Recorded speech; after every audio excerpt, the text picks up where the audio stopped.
पिछली कुछ कड़ियों में हमने महाराज हेमचंद्र विक्रमादित्य एवं मुगलों के बीच हुए युद्ध एवं महाराज हेमचंद्र की पराजय की चर्चा की थी।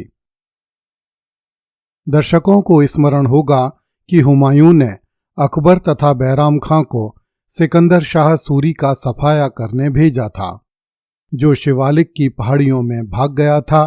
किंतु जब हुमायूं की मृत्यु के कारण अकबर और बैराम खां कालानूर से जालंधर के लिए रवाना हुए तो सिकंदर शाह सूरी ने मानकोट के किले में आकर डेरा जमा लिया। मानकोट का किला हिमालय पर्वत की उपत्यकाओं में जम्मू राज्य की सीमा पर स्थित था तथा इसे रामकोट भी कहते थे।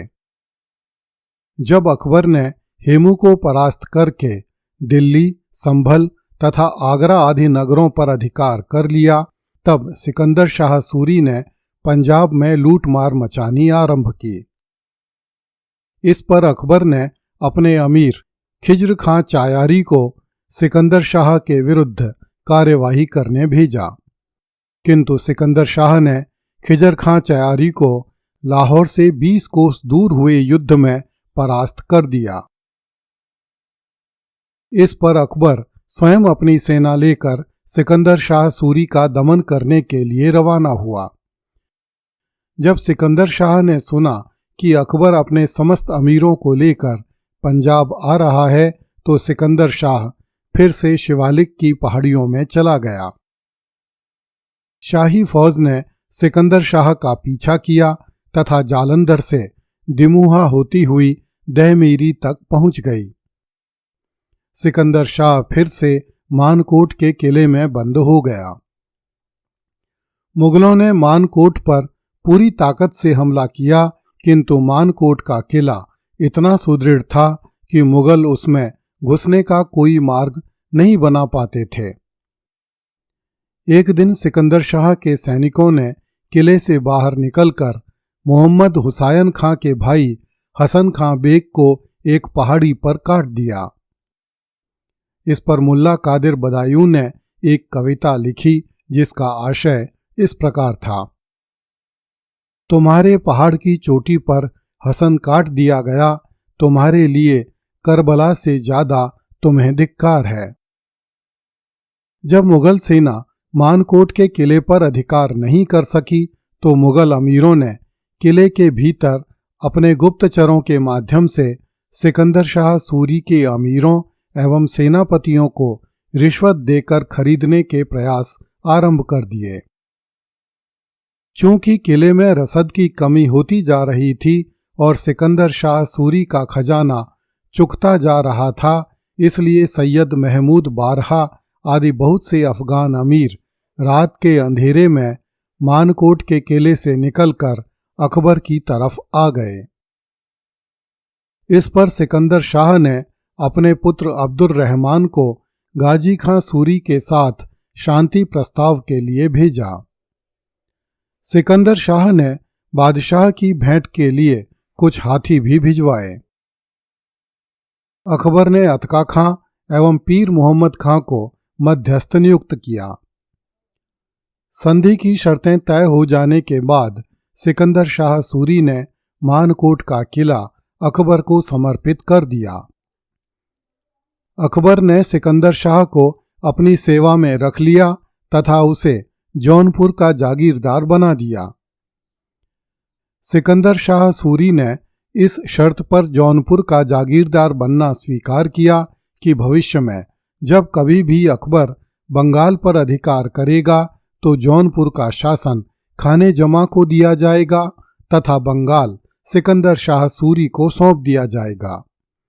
अकबर ने सिकंदर शाह की यह शर्त स्वीकार कर ली। सिकंदर शाह सूरी मानकोट का किला खाली करके जौनपुर चला गया। जब बाद में अकबर ने बंगाल पर अधिकार किया तो पूर्व में निर्धारित शर्तों के अनुसार सिकंदर शाह ने बंगाल का शासन मांगा। अकबर ने उसे बंगाल का शासक बना दिया।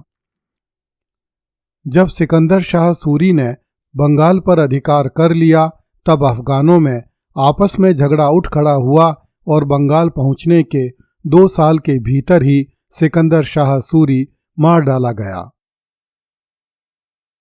दर्शकों को स्मरण होगा कि जब ईस्वी 1555 में हुमायूं काबुल से घक्खर होते हुए दिल्ली आया था, तब उसने घक्खर के शासक आदम खां घक्खर को अपनी सेवा में उपस्थित होने के आदेश भिजवाए थे। किंतु आदम खां ने यह कहकर हुमायूं की सेवा में उपस्थित होने से मना कर दिया था कि इस समय वह सिकंदर शाह सूरी के साथ संधि से बंधा हुआ है। तब मुगल अमीरों ने आदम खां को मारने का सुझाव दिया था, किंतु हुमायूं ने आदम खां की पुरानी सेवाओं का स्मरण करते हुए आदम खां के विरुद्ध कोई कार्यवाही नहीं की थी। दर्शकों को स्मरण होगा कि यह वही आदम खां घक्खर था जिसने कामरान को पकड़कर हुमायूं के हवाले किया था। अब जबकि अकबर काबुल से लेकर दिल्ली तक का बादशाह हो गया था, इसलिए आदम खां घक्खर ने बादशाह अकबर की सेवा में आने की इच्छा प्रकट की।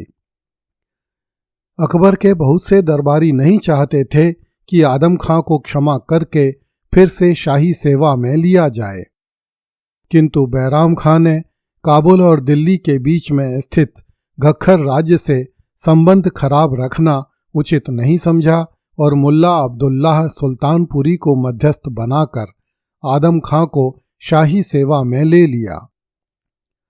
आदम खां घक्खर बहुत से उपहारों के साथ लाहौर आया तथा शहंशाह अकबर की सेवा में उपस्थित हुआ। बैराम खां ने आदम खां को अपना विश्वस्त मित्र बना लिया। जब बारिश का मौसम समाप्त हो गया तो शाही सेना पंजाब से दिल्ली के लिए रवाना हुई। दिल्ली पहुंचकर सल्तनत का काम विधिवत आरंभ किया गया। खानका बैराम खां सप्ताह में 2 दिन दरबार में उपस्थित होता था और शाही कुलीनों के साथ बैठकर सल्तनत के महत्वपूर्ण काम निपटाया करता था। एक दिन खानका बैराम खां के समक्ष एक बड़ा जटिल किंतु रोचक प्रकरण प्रस्तुत किया गया।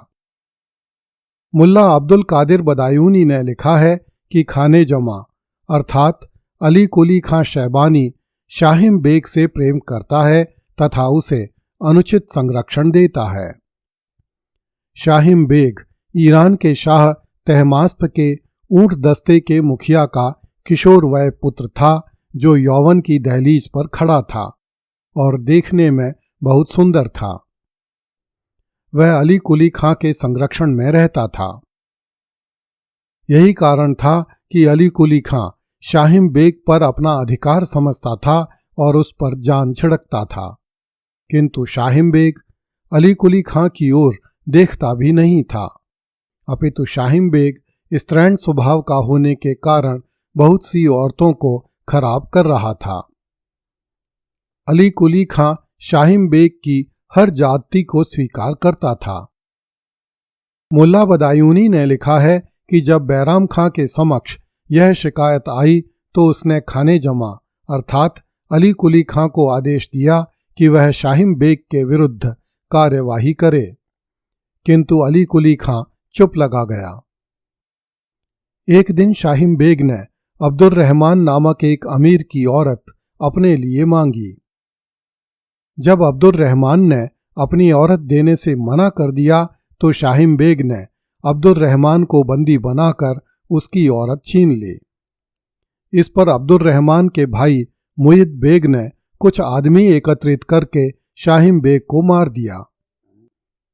इस प्रकार बैरम खां को इस प्रकरण में आगे कोई कार्यवाही नहीं करनी पड़ी। मुल्ला बदायूनी द्वारा मुंतखब उत तवारीख में लिखे गए इस प्रकरण से यह सिद्ध होता है कि उस काल में मुगल शासन में एक पुरुष का किसी लड़के से प्रेम करना स्वीकार्य था, किंतु किसी दूसरे व्यक्ति की औरत मांगना स्वीकार्य नहीं था। अगली कड़ी में देखिए, बैराम खां ने माहम अनगा से अकबर की शिकायत की। कृपया इस चैनल को लाइक, सब्सक्राइब एवं शेयर करें। धन्यवाद।